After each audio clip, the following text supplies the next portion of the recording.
Porque quando eu me converti, eu fui convertido ao Evangelho, eu me converti a um Evangelho que me prometeu uma saciedade, uma realização plena, uma satisfação, até em função dos testemunhos que eu ouvia, de pessoas que diziam, eu fui da religião A, B, C, até que eu encontrei Jesus e a minha vida, ela se resolveu definitivamente.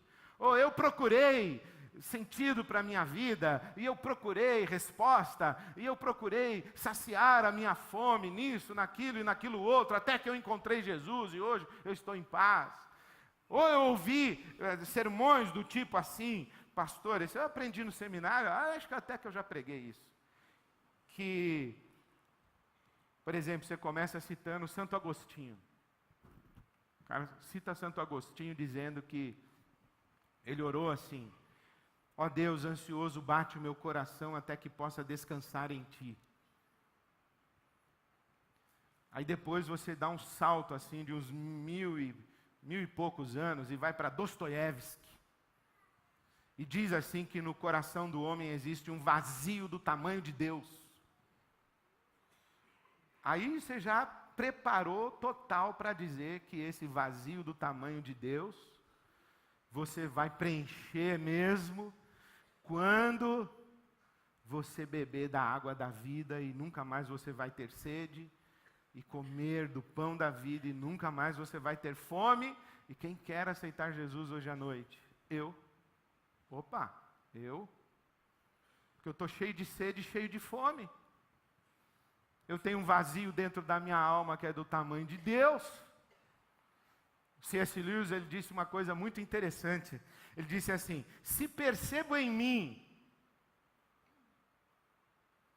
algo, uma fome, um vazio, uma necessidade, que nada desse mundo consegue preencher, não seria isso uma indicação de que eu fui criado para outro mundo? Falei, já põe C.S. Lewis no meio.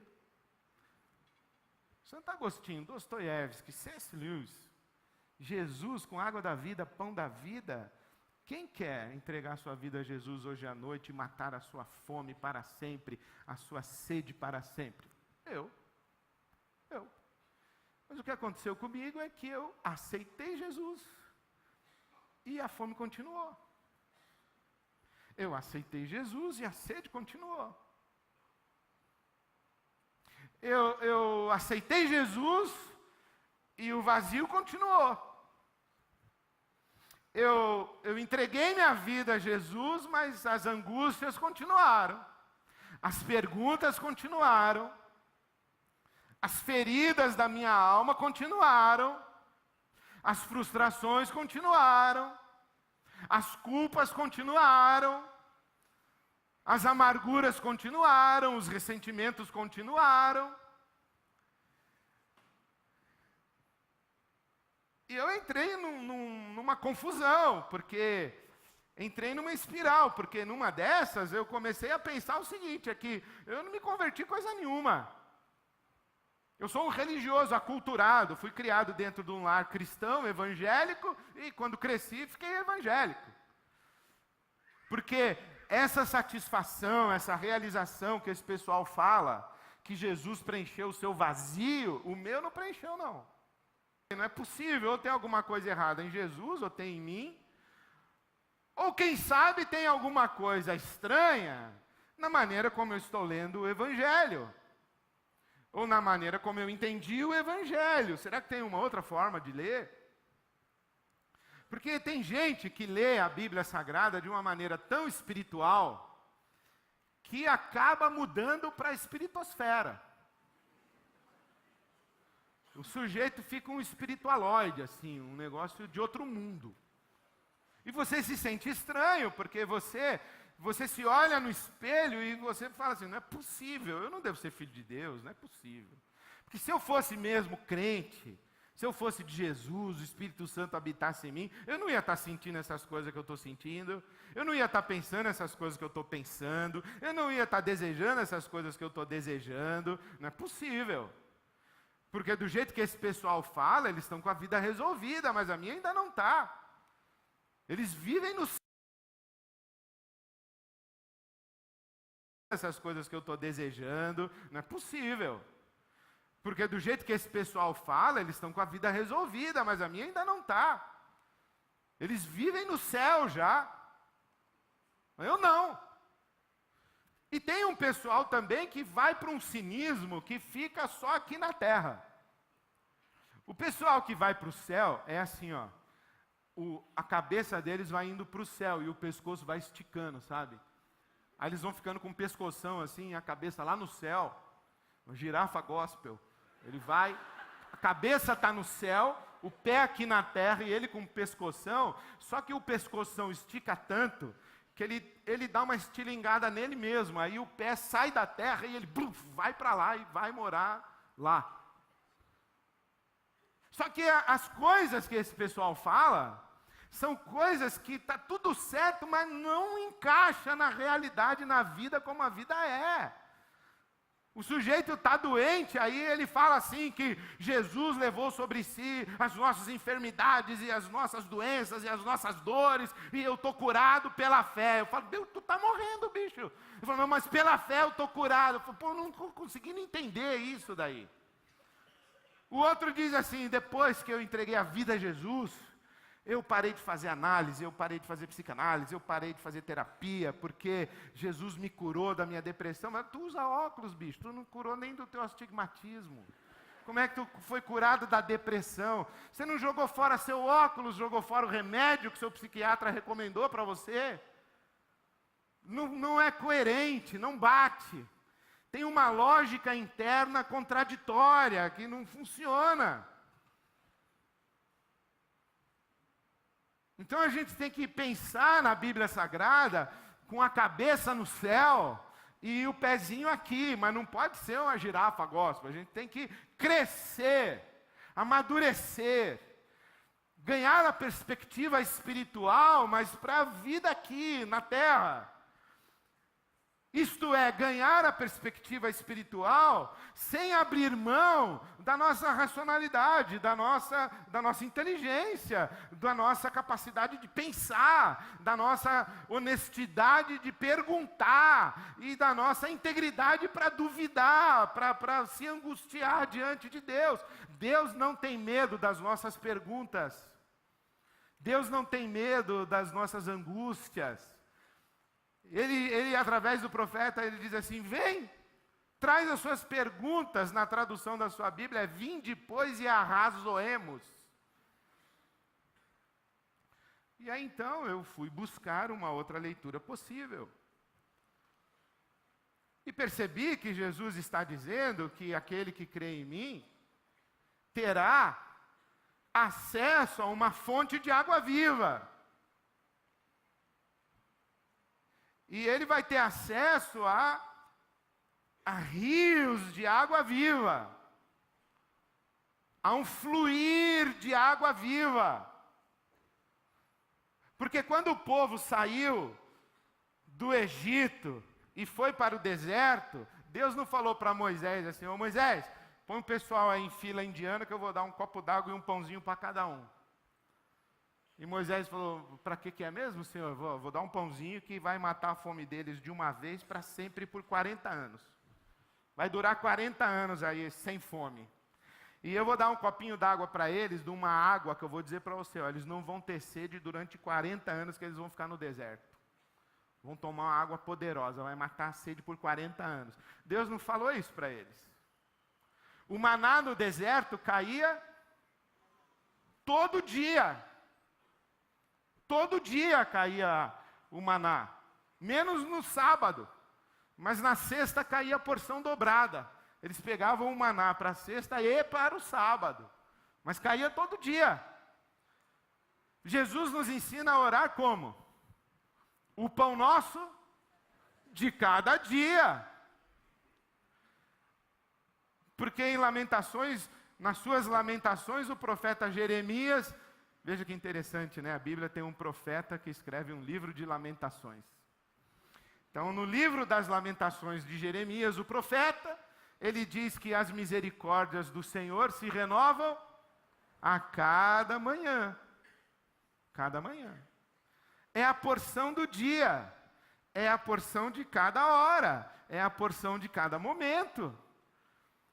O que isso me diz é que, não é que quando eu me converti, ou quando Jesus me encontrou, ou quando eu nasci de novo, ou quando eu passei das trevas para a luz, ou quando eu passei da morte para a vida, ou quando meus olhos foram iluminados, e quando o Espírito de Deus foi unido ao meu espírito, que quando tudo isso aconteceu comigo ali naquela experiência inicial, que a gente chama de conversão a Jesus, que quando eu me converti ou fui convertido, não é que a minha vida se equacionou para sempre.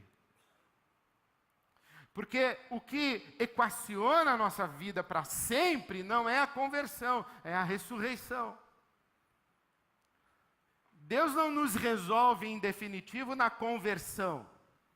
Deus nos resolve na ressurreição. O apóstolo Paulo, em Romanos capítulo 8, diz o seguinte, que enquanto nós aguardamos a ressurreição, você pode abrir na sua casa e ler o capítulo 8 de Romanos, a partir do versículo 18. Ele está ali dizendo o seguinte, olha, nós estamos aguardando a ressurreição, a redenção do nosso corpo. Enquanto aguardamos a ressurreição, nós gememos. A criação geme, e nós também gememos. Gememos aguardando a ressurreição, porque o que nos equaciona é a ressurreição, não é a conversão. Nesse intervalo, até a ressurreição, nós vamos conviver com essa dinâmica de carência e satisfação, de falta e provisão, de fome e saciedade. Não é assim que eu vou andar saltitante na vida o tempo inteiro. Porque quem sou eu hoje? Sou um sequelado. Sou um sequelado. Sou um sequelado do mal que eu vivi, do mal que me acometeu, do mal que praticaram contra mim, do mal que eu mesmo pratiquei contra mim, das feridas que foram abertas na minha alma, das minhas faltas e das minhas fraquezas, das minhas incoerências internas, das minhas sombras da minha alma, que existem aqui, tudo dentro de mim, por causa de algo ruim que me aconteceu. Algo não, um montão de algo ruim que me aconteceu. E não somente o mal que me aconteceu, mas o bem que eu esperava que me acontecesse, que não me aconteceu. Eu sou sequelado também por frustrações. Castelos que eu imaginei que nunca se tornaram realidade. Sonhos que eu tive que nunca se concretizaram. Expectativas que eu tinha para a minha vida e que eu estou esperando até hoje. Soluções que nunca vieram. Eu tenho que conviver com tudo isso. Esse pessoal aí está dizendo que Jesus matou a sede deles e a fome deles. Comigo não aconteceu, Senhor. Será que eu não bebi ainda?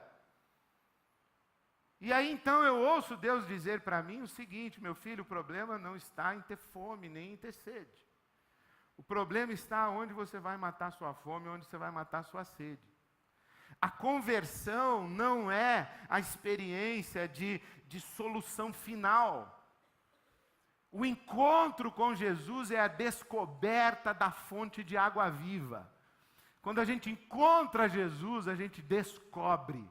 E Deus nos revela a fonte de água viva. Porque eu não sei se acontece com você, acontece comigo muito raramente, mas acontece. Eu estou almoçando assim, e vai chegando para o final do almoço, eu tenho que desabotoar o primeiro botão. Aí eu falo para a Silvia, eu digo assim, hoje acho que eu não vou nem jantar.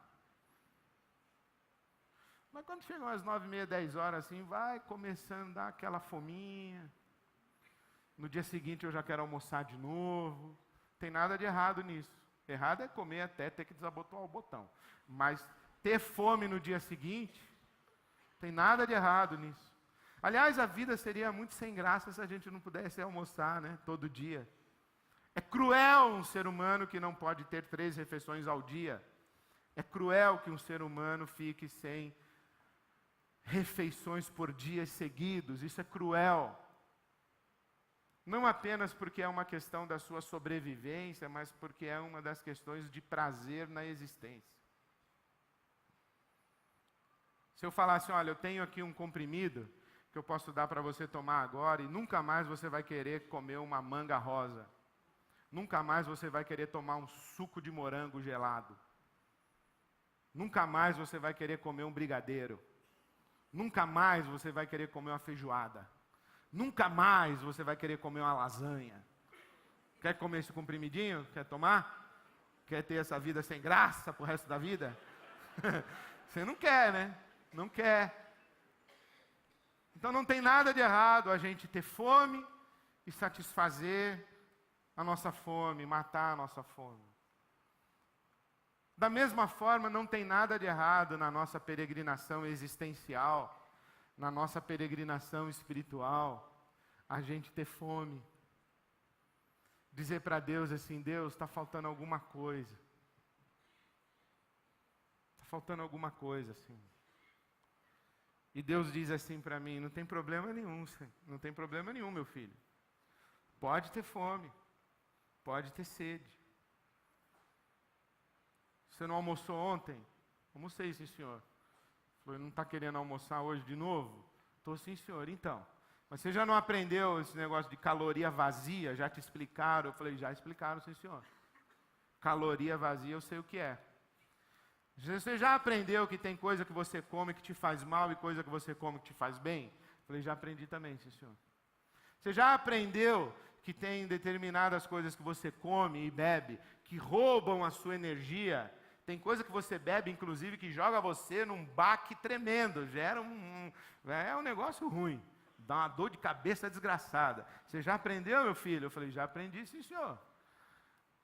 Falou, então, você já aprendeu, então, que na sua caminhada espiritual tem o lugar certo de você beber e o lugar certo de você comer?